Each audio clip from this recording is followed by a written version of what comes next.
Hey everyone, welcome back to another video. It is no secret or surprise that I've been rather critical of this year's Olympics, and for damn good reason.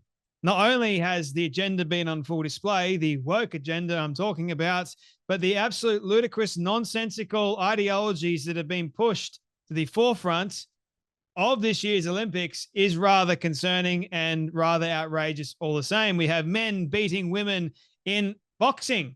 We have men also beating women on field and track and in soccer. We have men. This has been like the worst Olympics I have ever seen in my entire life. And that is saying something. Not only did they mock God at the very start of the Olympics with the opening ceremony, that's a great way to begin the Olympics, isn't it? And then we saw the mass blackouts in the church that was the only thing that was lit up during that period.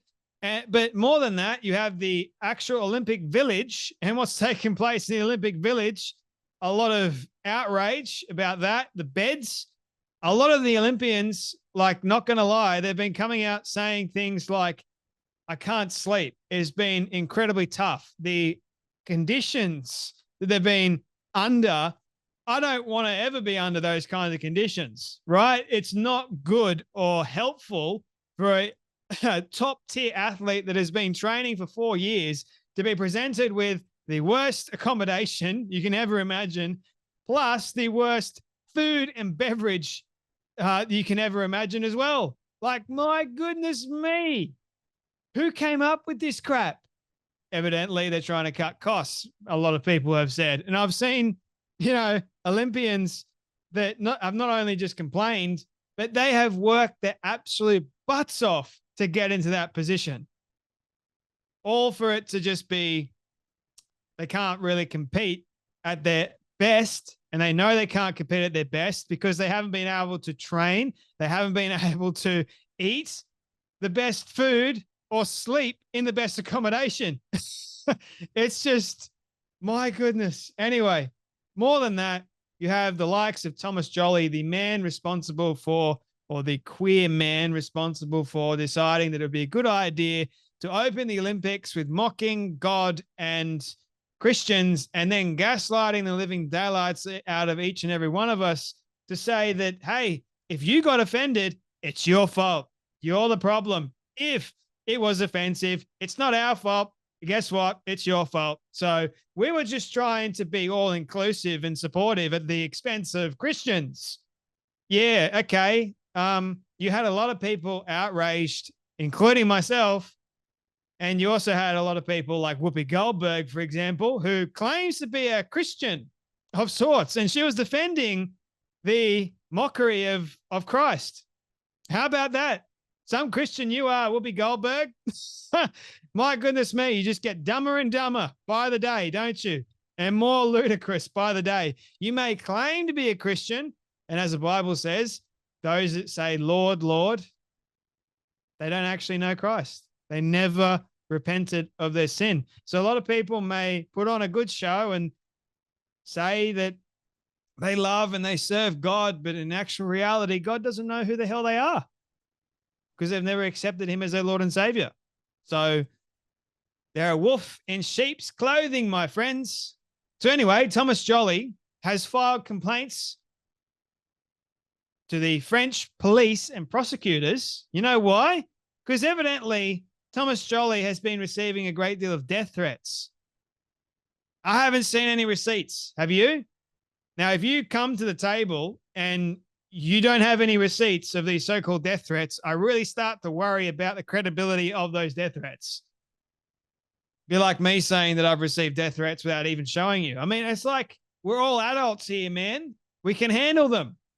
At least we should be able to handle them, unless you're all a bunch of, I'm not saying all of you guys, but like the woke brigade are going, oh, you can't handle it, so we can't show it. We've got to censor things. Goodness me, that's why I love Twitter. It's like uncensored. Great. I mean, so here's the thing, right? French prosecutors open inquiry into death threats to opening ceremony artistic director. So what says more about the victim mentality than going to the prosecution? Oh, guys, I didn't stuff up, but I've been receiving a lot of death threats lately from the people that I mocked. Oh, sorry, I didn't mock them. I was trying to be all inclusive. Now, if you ask me, um, I don't know. I know Christians can get rather upset and angry, and I know some Christians can do some crazy stuff, but I doubt that Christians would send death threats. I'm not saying that that's the case, but I'm highly doubtful of it. Maybe that's just me being naive. I don't know. But anyway, so here we go. Public prosecutors have opened a formal investigation. So it's actually a real deal, people, into death threats and cyber harassment of Thomas Jolly, the artistic director of the Olympic Games opening ceremony. Again, what a great label to have attached to your name. You are the 2024 Olympic opening ceremony creator, the one that happened to mock God and 2.5 billion people across the world that serve that God. Anyway, French media have reported. I wonder how much you can actually trust the French media. But anyway, the probe is the second to be launched into online abuse of people involved in the ceremony after prosecutors this week opened an inquiry into death threats, torture, and rape received by the DJ and LGBT plus campaigner Barbara Butch, the fat person with the crown, who happened to put on the social media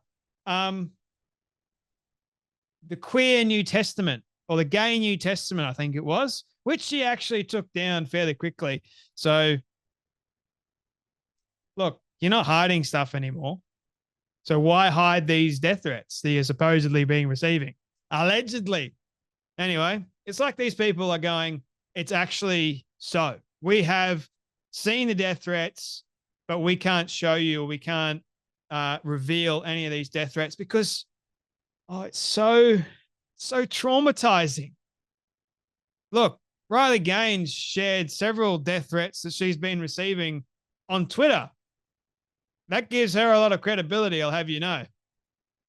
Jolly filed a complaint with authorities on Tuesday saying he had been the target on social media of messages containing threats and insults and critical of his sexual orientation and wrongly presumed Israeli roots, the prosecutor's office said.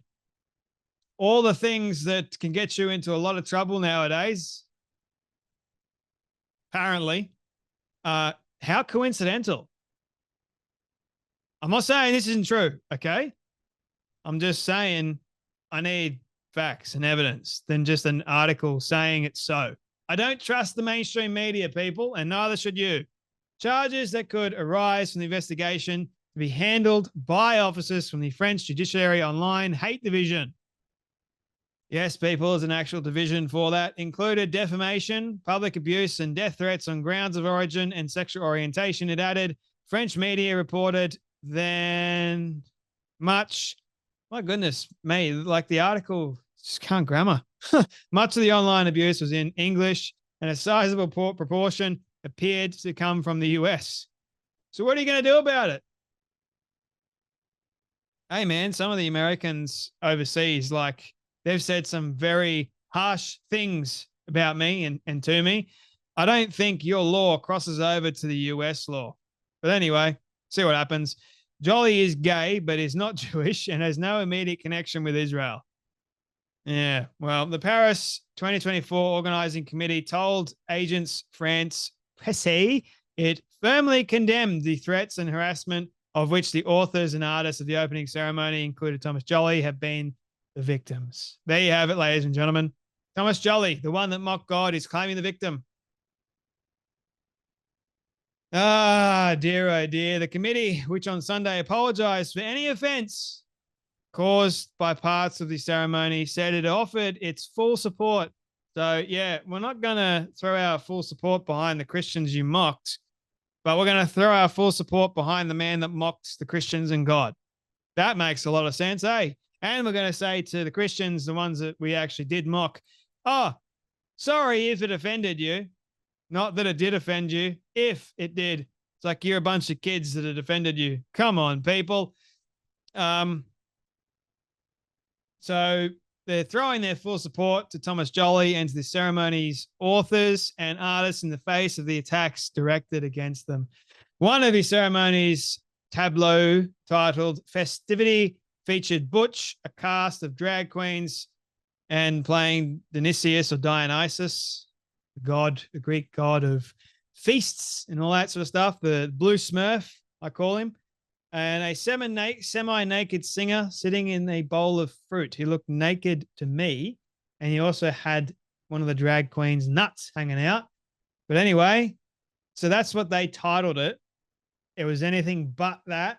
But anyway, that's what caused a great deal of controversy and backlash, I'll have you know. Joly has repeatedly said Leonardo da Vinci's masterpiece portraying the final meal Jesus said to have shared with his apostles was not the inspiration for the scene. Calm. Oh, boy. The gaslighting, people, is unreal. Absolutely unreal.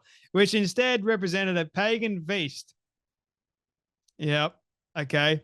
French bishops have said they regretted the excuses and provocation of the tableau, which they said amounted to a mockery of Christianity. I'm glad the French bishops agree that it was a mockery. Criticism from far-right French politicians and the religious right in the US have been more vituperative.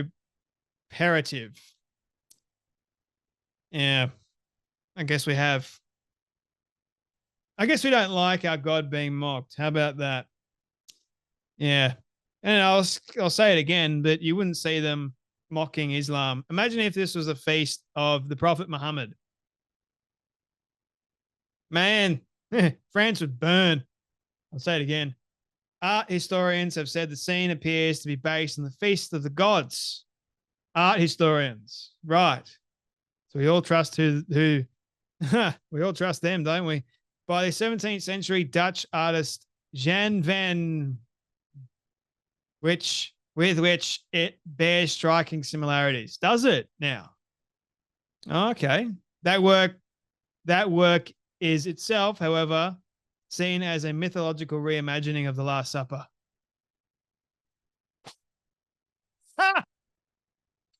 Oh boy, oh boy. You can't make any of this crap up, man. I swear. It's just, they're idiots. They really are. Anyway, my friends, you guys take care. You can't help but, oh boy, these people are insufferable. I don't even know how they sleep at night. But you guys take care. You be blessed, and I'll see you all in the next video.